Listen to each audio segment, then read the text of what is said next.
Hello there, boys and girls. It's time once again for that guy with a face made for radio, SidAlpha, and I'm coming to you today with a video that I was actually, for a long time, have been somewhat reluctant to do, and that is I will be doing a state of the game look at Line of Defense.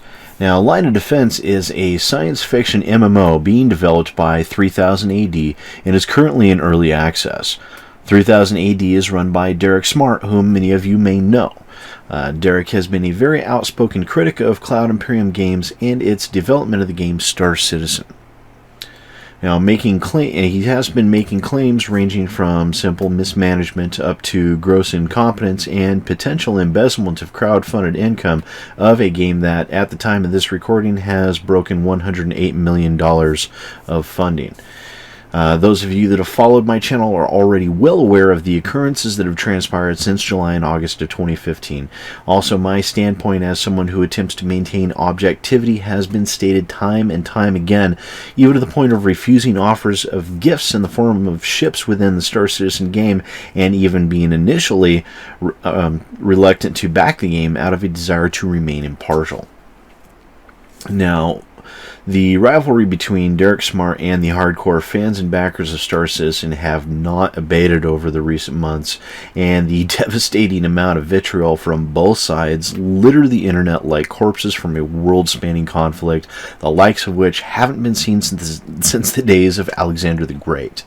I've been asked by many people on multiple occasions to review Line of Defense, mostly out of an even mix of intentions. Some are attempting to take a dig at Derek Smart directly, and also a good amount of people have an honest interest in what I myself think of the game in its current state. I agreed to do this despite my better judgment, and I'll tell you why this goes against my better judgment. It's no secret that reviewers on YouTube won't touch an early access game with a 10-foot pole. And there are multiple reasons behind this, but most of them boil down to the underlying point that the content will change. The game you review today will be a different experience tomorrow. So essentially, if you review an early access game, then you are deliberately and knowingly misrepresenting the game and misleading the consumer. And there is one question that I have constantly to ask myself when dealing with a video game is this good for the consumer? And reviewing an early access game can be considered inherently anti-consumer, as it is ultimately misleading. So what I have agreed to do instead is similar to what I do with the Star Citizen Alpha builds, and that is my State of the Game series. I'll introduce the game, its mechanics, its current state of play for people to see for themselves what the game is currently like, and leave it open for them to come to their own conclusions, following along with the old adage, knowledge is power. So here we are with Line of Defense. Again, the music, even with the music turned down to low levels for some reason, is interfering with my recording, so I just turned the music off. We'll sign in through Steam here. I've already created my character, SidAlpha. He's a Terran military. We will take a look at the character creation process here because it is an extremely basic creation process. Okay, you've got the Galcom or the Insurgent Forces. Galcom, we've got Assault Force Marine. He's basically your tank. We have the Elite Force Marine, which is essentially your medic. Elite Force Pilot, which is your tech specialist. Basically, and then you have the Mobile Infantry Marine, which is your sniper class, and you have the Insurgent Commander, which is the tank, and basically they're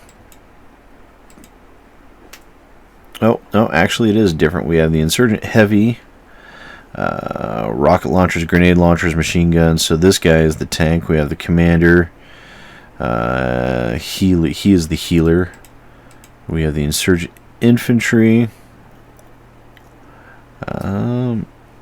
These are their pilots, and then the sniper. And we've got male or female. What?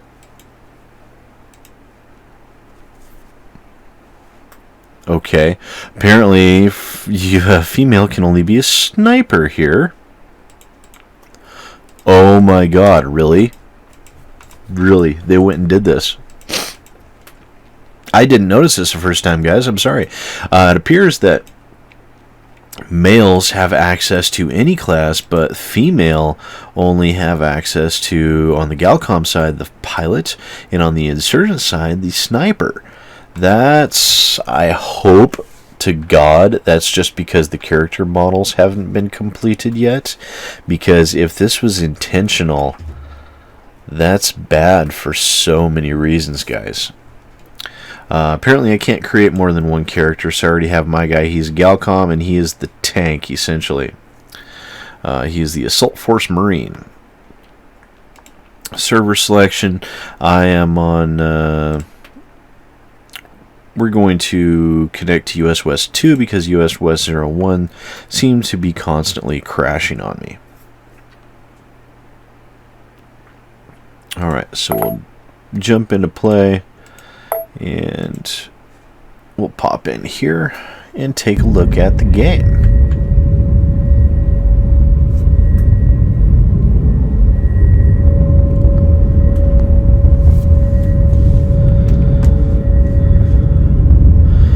Alright, to transit from one area to another, locate a T-shaft on the map and use it. To transit to the planet below, use a DJP or an HAIS Mark II at an airlock location.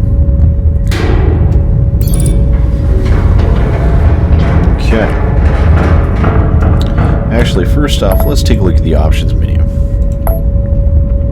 We have video resolutions. We have actually all of the standard resolutions, including 4K. Window, full screen windowed, anti-aliasing. Now I keep on setting this to extreme.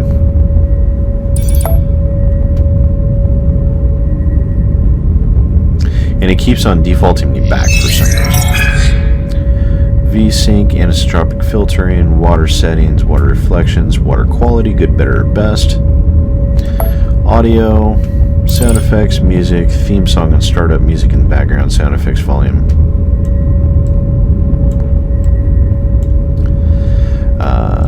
Input.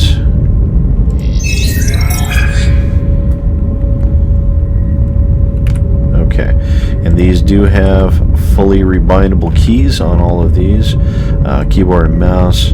Xbox, but that's actually just gamepad controller, guys. Joystick, mouse settings, gameplay, show intro cutscene, show in-game hint messages.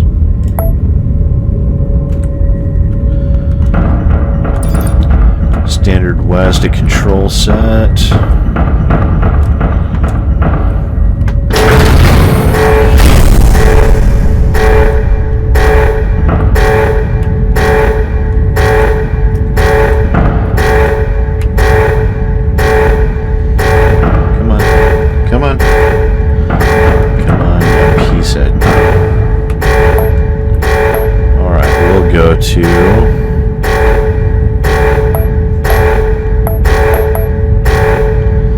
We'll go to Night Bridge.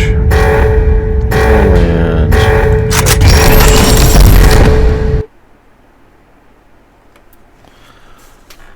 we'll take a look at that. So I've already gone in and spent about a half hour or so looking around here, guys. Just so you know, this isn't a completely blind step in.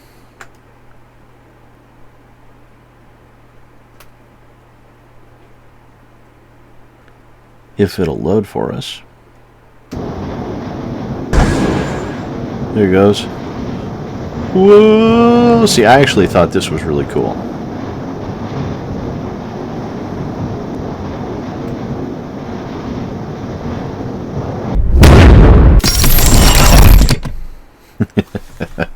I actually liked that.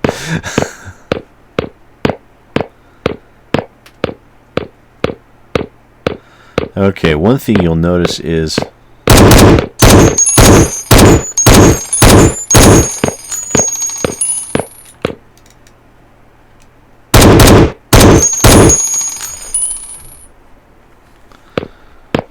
one thing you'll notice is that the sound assets, the graphics,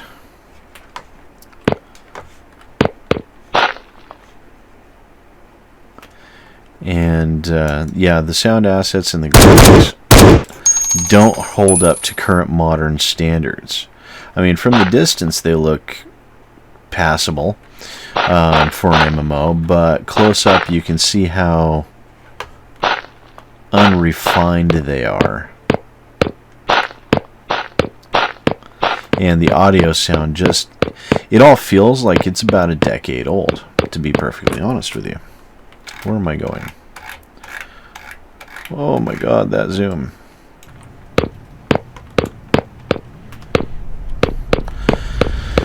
So overall, guys, just so you're aware, this game is an MMO with a $20 price tag, and as it is in early access right now, you can obviously see that the game is very much not finished. One other thing you will note right away is that it also has a distinct lack of people. Currently, I am the only person playing on this server. This game is, for all intents and purposes, completely dead before it was even completed.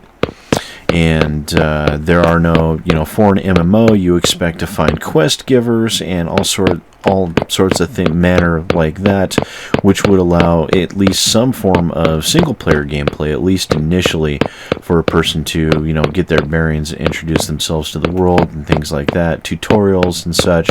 I am seeing none of this as yet. But also, as with everything else that goes along with anything, you have to bear in mind that this is early access. Unfortunately, with the fact that this game is completely dead at the moment, has me concerned that the game will ever reach a completed state.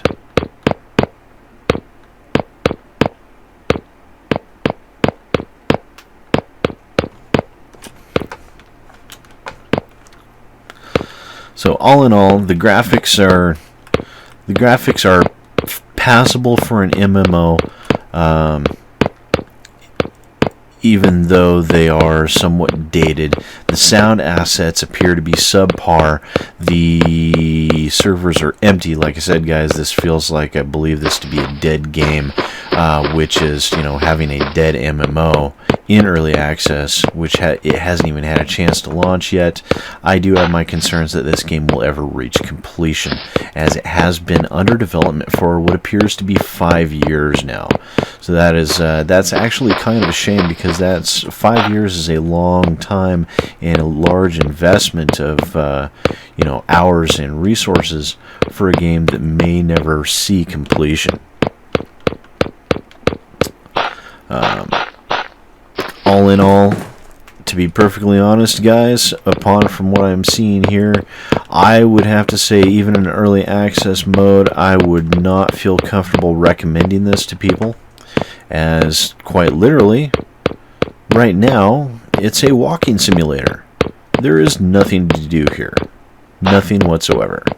And I will continue to hunt to try and find things to do, but all of the typical components that classify an MMO as an MMO, quest givers, other players, they're all missing. So all in all, guys, it's interesting to walk around and look at what appears to be the basic framework of a game. I mean, it actually, at least at distance, a lot of the models look pretty cool. Unfortunately, when you get up close, you see how poorly these textures actually hold up. This is back when I was younger and working in a paint shop, a place that we did body shop, and we also did painting for cars. This is what we would call a 50-mile-an-hour paint job. It only looks good when it's going by at 50 miles an hour. And that's kind of what we see with the assets here. At a distance, they actually look really good. Problem is, the complexity of the models just don't hold up when you get close, which is kind of a shame. I figure if the models were higher resolution and there was actually stuff to do, this game would probably have a following. But as it sits right now, I can't speak to that because, like I said, it's empty. So with that being said, I am the guy with a face made for radio, SidAlpha, and I'll see you next time. Hey folks, SidAlpha here. If you enjoyed this video, please remember to like, subscribe, and share. If you want to check out some other First Impressions videos, feel free to click on the link on the left. If you're interested in staying more up to date with what's happening in the PC gaming community, feel free to click on the link to your right. The subscribe button is down at the bottom. Please show your support and punch that evil thing as hard as you can. And once again, thanks for watching. I appreciate it.